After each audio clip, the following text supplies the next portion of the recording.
And you know what? Those days are good for us. It's good to go through those days. Do not despise the day of small beginnings. And don't complain your way through small beginnings. Because if we cannot learn to be thankful for those things, trust me, you will not be thankful when God gives you more.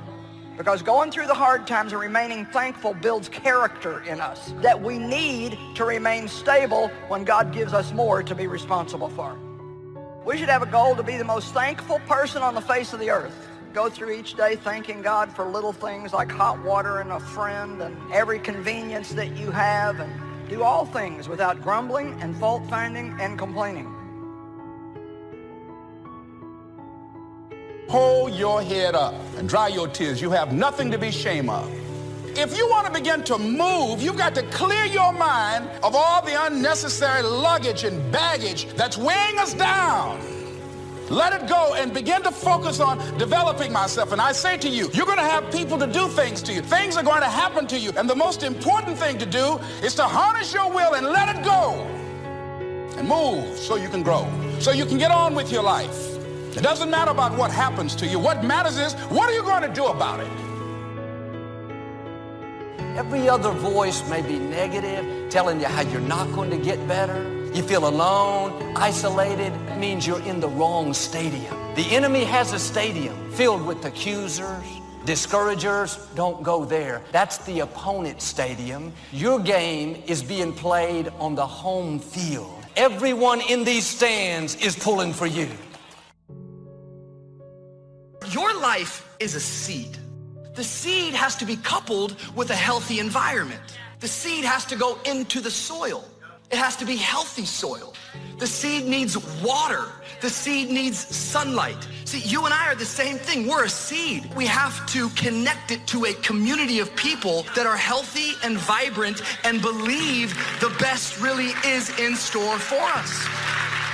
See, because you're kind of saying, I'm over it. But if you would share your calling, the moment you say, I'm over it, you would have somebody else walk up to you and say, wait a minute, let me just shed some light onto that dark area so that you can grow again. You're not quitting today. You're not quitting tomorrow. You're going to run this race of faith and you're not going to give up. So as you begin to look at life, as you begin to look at the things you want to do, decide that you're going to become the active force in your life. Decide that you're not going to go through life feeling like a victim. Decide that when things become challenging, that you're not going to personalize it, that you're going to look at it, and you do whatever you must do in order to work things out and learn from it. That's the key. You will always be faced with a series of God-ordained opportunities, brilliantly disguised as problems and challenges.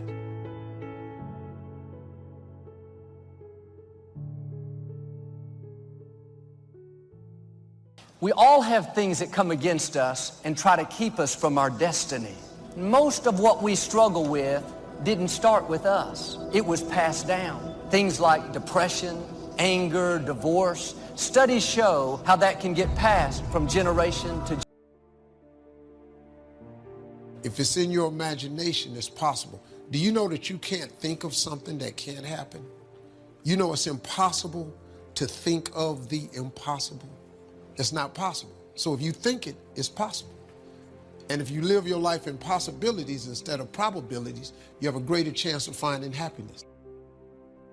I cannot have another year like I had. I cannot sit in this addiction for another 12 months. I refuse to live like this again. Something's got to give. I'm desperate and I've got a hunger for God that only God can fix and God can fulfill and God can do in my family and in my home.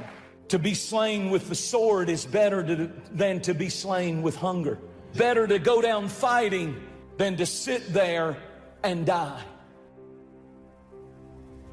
I believe that we have an obligation to God to learn how to live in victory. I want you all to make a decision this morning before we go any further at all. Do not let your hearts be troubled. Neither let them be afraid. Stop allowing yourselves to be agitated and disturbed. And do not permit yourselves to be fearful and intimidated and cowardly and unsettled. You know, life will do this to you. Try to label you according to your educational background, according to your ethnicity, according to whether you're a man or a woman, or according to life will try to label you this way. I want to make an announcement. You can't disappoint what God has appointed. You can't disappoint. When God gets ready to do a work in your life, when God gets ready to raise you up. There's things in your life that are necessary, but they're unpleasant. Working out my legs is necessary, but it's unpleasant. Why is it necessary? Because it's the largest muscles in your body. See, what you learn is it's this thing called unintended consequences. You don't know what type of fight you got to face on Tuesday. You don't know what your boss is going to come and say on Friday. But thank God you've been putting in some work on the interior life that when you need to fight, you got some strength. I'm the kind of person, if I'm going to do it, I'm all in. I'm the kind of person, I don't like being in between. I don't like to be at the back of the line. I want to be in the front of the line, and I'm going to prepare myself and work on myself to be a dominant voice. Carefully consider how you live. So live wisely, not foolishly. Make the most of your time, because these are difficult days. You need to have a routine. Now, when you're stuck at home, it's so easy to slip into sloppiness. I want you to write this down right now. Routine develops resilience. You got to resource yourself well, file every day, read every day. And so at 17, I started reading and filing every day, and literally have done it all my life. And one day I began to realize I was relying way too much on those files, that I wasn't as creative and I wasn't testing what I should be testing, because I had a safety net. I go over there and, well, here I got this, and I was starting to read old thoughts, and old thoughts are old thoughts. Happiness is freedom from the negative children of fear, such as worry, low self-esteem, envy, greed, anger, resentment, and so on. Happiness is an awareness and a grasp of the positive power of life and loving values. It is an order of thought, activity, and lifestyle. Happiness is values in balance. It is contact with people of substance. Never live your life in probability. Probability is the probability of something happening. There's a statistic attached to a probability. 1 in every 3,000 people do this. That's a probability. A possibility has no stats attached to it.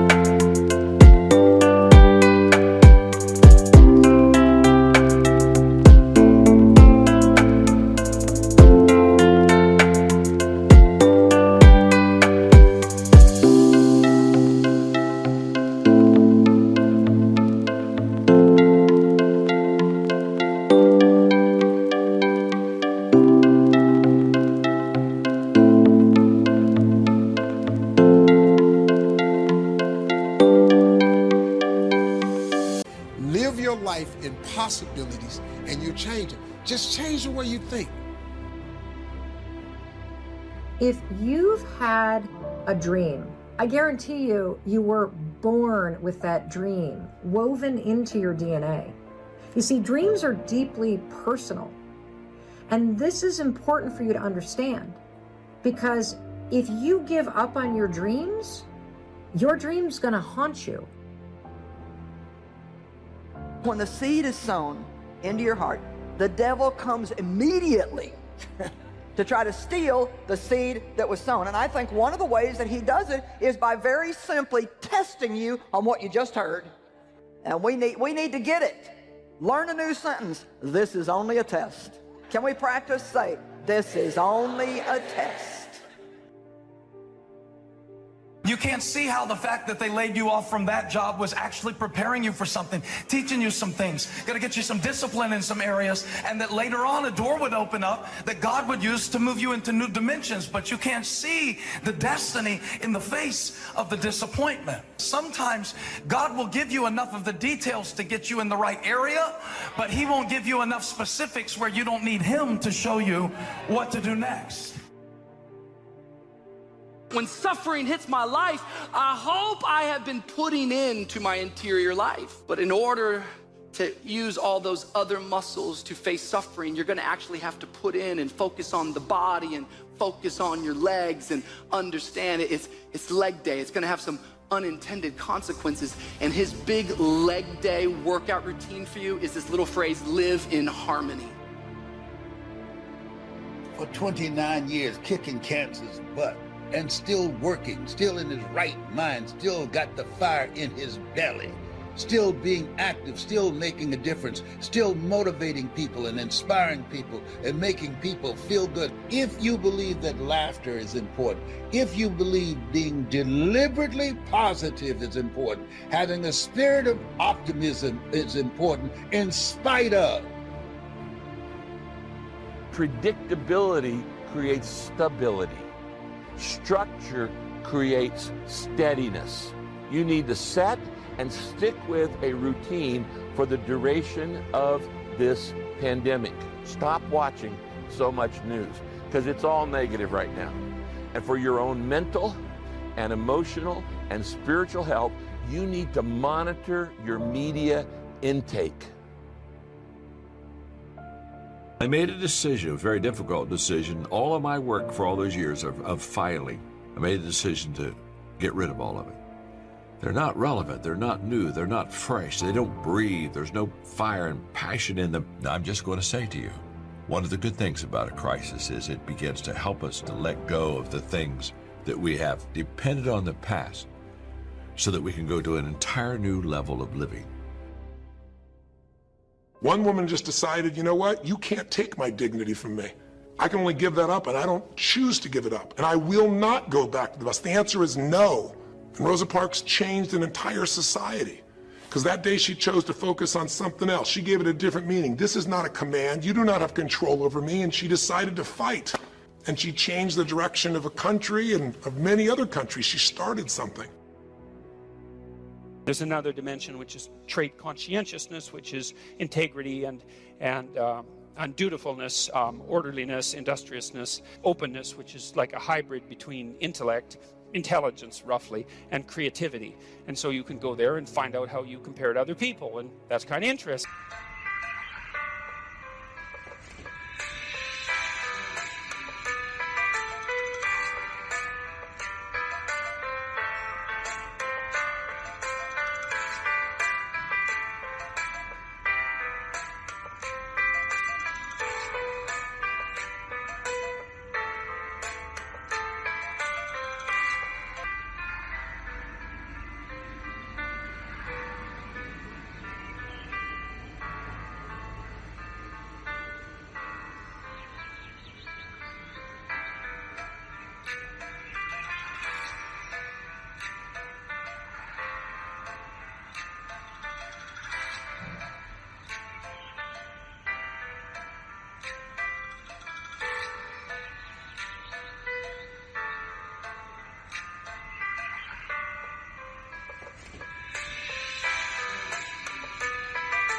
And useful because it's kind of useful to know who you are and to know that that's actually who you are, you know, that you have a nature. We forget that you don't have to be famous to have the ability to change at least your own personal history, to change the direction we go in our life. We have the power to choose, even if you haven't before. You can finally say, no more, I won't put up with that, within myself or from anybody else. And here's what I'm going to do differently. That's where the breakthroughs really start to happen. Now the question is, why do some people stand their ground and make something change versus other people just kind of accept things? Happiness is contentment with the tasks of your life. It is thought inspired by, organized with, and rooted in your personal philosophy to become an invaluable form of currency for you to spend and invest in your own better future. Happiness is activity with purpose. It's love in practice. You can take an introvert. You know you're an introvert if when you're around people, you get exhausted by it and you have to go off by yourself and recover. You know, then you're an introvert. And if you're an introvert, you don't really like being in groups. And so sales, you know, maybe that's not for you, you know.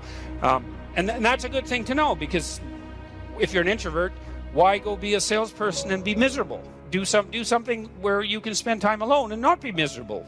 That's better.